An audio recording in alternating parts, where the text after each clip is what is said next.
Olá, hoje eu quero falar sobre um dos textos da Bíblia de mais difícil compreensão. Quero falar sobre Apocalipse 17, onde o anjo explica para João sobre a besta de Apocalipse 13. Esse texto é de difícil entendimento porque essa besta ela se remete não só a um período da humanidade, mas a todos os períodos da humanidade desde que Israel foi escolhido por Deus. Então todos os impérios que fizeram parte do mundo, desde Israel para cá, essa besta se arremete a ele. E ainda também se arremete ao próprio diabo. No capítulo 17 de Apocalipse, versículo 8 diz: a besta que viu era e já não é. Ela está para subir do abismo e caminha para a perdição. Aqui eu acredito que está falando do diabo, porque o diabo tem um período que ele age, depois será preso no abismo e depois ele surgirá novamente e parte para a perdição. No versículo 9, a Bíblia diz que aqui se requer mente sábia. As 7 cabeças são 7 colinas, sobre as quais está assentada a mulher. Então, neste versículo 9, está se referindo ao Império Romano, que dominava na época que João teve a visão. No versículo 10 diz: são também 7 reis, 5 já caíram, um ainda existe e o outro ainda não surgiu, mas quando surgir deverá permanecer durante pouco tempo. Já neste versículo 10 se refere a todos os impérios que surgiram durante o período de Israel. O primeiro deles, o Egito, os assírios, Babilônia, Medo-Persas e Grécia. Esses 5, a Bíblia diz que já haviam passado.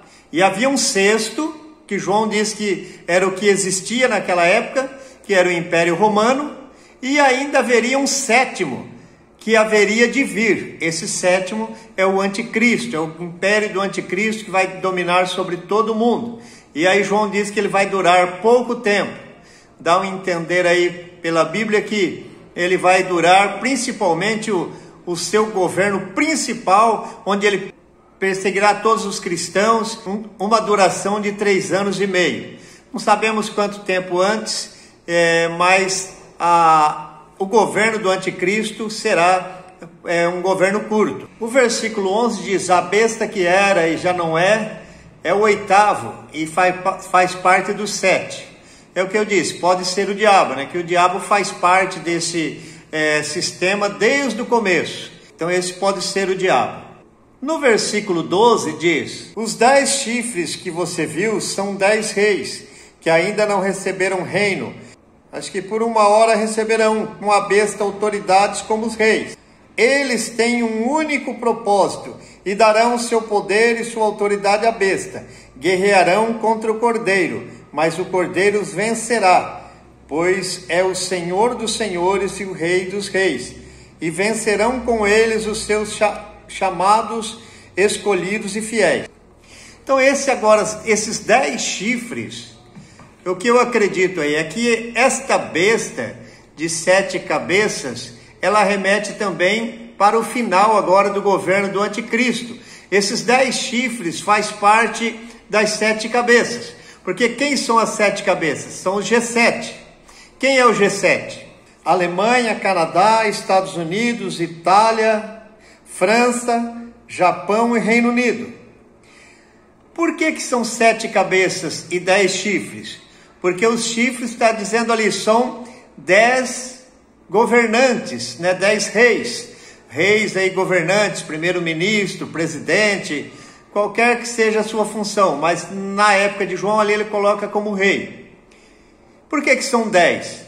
Porque tem o governante aí da Alemanha, do Canadá, dos Estados Unidos, da França, da Itália, do Japão. São 6 governantes.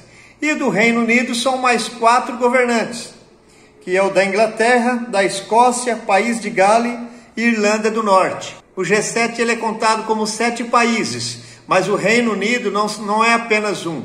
O Reino Unido são 4.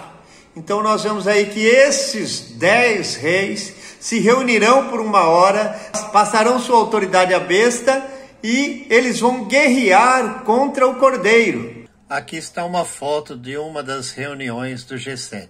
Vão guerrear contra o Cordeiro. E isso está em Apocalipse capítulo 19, a partir do versículo 19. Quando Jesus volta, arrebata a igreja, ele desce sobre o Monte das Oliveiras e a besta e os reis da terra vão contra Jesus. Então vi a besta, os reis da terra e os seus exércitos reunidos para guerrearem contra aquele que está montado no cavalo e contra o seu exército. Mas a besta foi presa e com ela o falso profeta que havia realizado os sinais milagrosos em nome dela, com os quais ele havia enganado os que receberam a marca da besta e adoraram a imagem dela. Os dois foram lançados vivos no lago de fogo que arde com enxofre. Os demais foram mortos com a espada que saía da boca daquele que está montado no cavalo, e todas as aves se fartaram com a carne deles. Então veja que Jesus ali vence a besta e o falso profeta, lança eles no lago de fogo e mata os exércitos dali dos 10 reis, que vão guerrear contra ele, mata com a espada que saía da sua boca. Ali no capítulo 19, Jesus lança a besta no lago de fogo, lança o falso profeta no lago de fogo, mata com a espada da sua boca os exércitos dos reis que foram contra Jesus ali, e entra agora no capítulo 20, onde Jesus vai prender o diabo por 1000 anos, porque agora Jesus é o rei do mundo. Por que Jesus é o rei do mundo? Porque ele conquistou o reino quando ele derrotou a besta. Ah, mas o reino não era do diabo? Sim, era, mas em Apocalipse capítulo 13, versículo 2 diz: a besta que vi era semelhante a um leopardo, mas tinha pés como de urso e boca como de leão. O dragão deu à besta o seu poder, o seu trono e grande autoridade. Então o dragão ali, o diabo, deu à besta o seu poder, sua autoridade e o seu trono. Esse mesmo trono que o diabo havia prometido para Jesus. Quando Jesus foi levado lá no deserto para ser tentado pelo diabo, e o diabo levou ele no pináculo do templo, ele lhe mostrou todos os reinos da terra e disse: olha, tudo isso te darei, se prostrado me adorar. Se Jesus tivesse adorado o diabo, ele tinha já conquistado o reino ali. Mas Jesus disse: não, somente ao Senhor teu Deus adorarás e só a Ele darás culto. Então Jesus deixou para conquistar o reino, vencendo a besta e o falso profeta, que agora tinha o reino que o diabo tinha dado para a besta. Então quando Jesus venceu a besta, ele conquistou o reino. Como ele conquistou o reino, então agora ele prende o diabo por 1000 anos, porque agora o reino é dele, então ele pode prender o diabo, dentro da legalidade, Ele tinha poder para prender o diabo antes, mas não era legal, porque ele não era o rei era o diabo. Então ele tomou o reino da besta, o qual o diabo havia dado, então agora ele pode prender o diabo por 1000 anos. Depois de 1000 anos, o diabo será solto, reunirá uma grande multidão novamente e virá para a peleja também contra Jesus, e Jesus o vencerá e aí o lançará no lago de fogo. Aí ao final de tudo, quando Jesus também lançará os ímpios no lago de fogo, e aí nós entraremos para novo céu e nova terra. Amém? Então compartilhe o vídeo, se inscreva no canal e Deus abençoe a todos. Em nome de Jesus.